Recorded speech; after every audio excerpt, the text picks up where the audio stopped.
মূলত এখানে আগে সুতি শাড়ি তৈরি করতাম, তারপরে আসলো যে হাইব্রিড একটা সুতার নাম বেরিয়েছে, ওইটাই থেকে আমরা হাফ সিল বলি। ওইটা হাফ সিলের শাড়ি তৈরি হয়।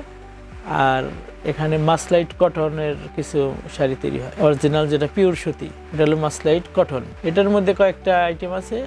একটা আছে মাসলাইট কটন বুটি এবং মাসলাইটে যে প্লেন লতাপার বলে, ওইগুলো আমরা মানে বানাই।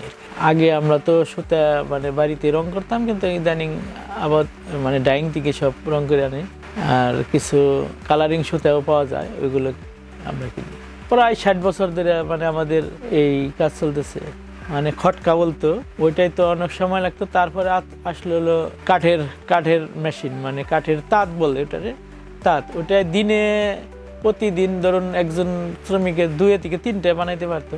তারপরে আসলে ধরুন যে আমরা যে বর্তমান করতেছি পাওয়ারলুমে মনে করুন একটা শ্রমিকে 2টা মেশিন চালাইতে পারে, প্রতি মেশিনে 4টে 8টা বানাইতে পারবো। আমার এখানে আছে ধরুন 1200, 1000, 6 থেকে 700, 500-র মধ্যে এরকম আছে।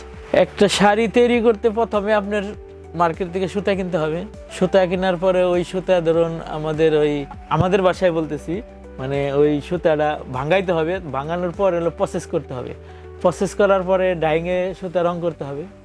রং করার পরে ওই সুতা ধরুন আপনার পাটি করা লাগে, ববিন গছার লাগে। ওইগুলো পরে আবার সুতাটা দাম আছে আমাদের, দামের দিকে আইসা সুতারে আবার করতে হবে, হানাবাও করতে হবে।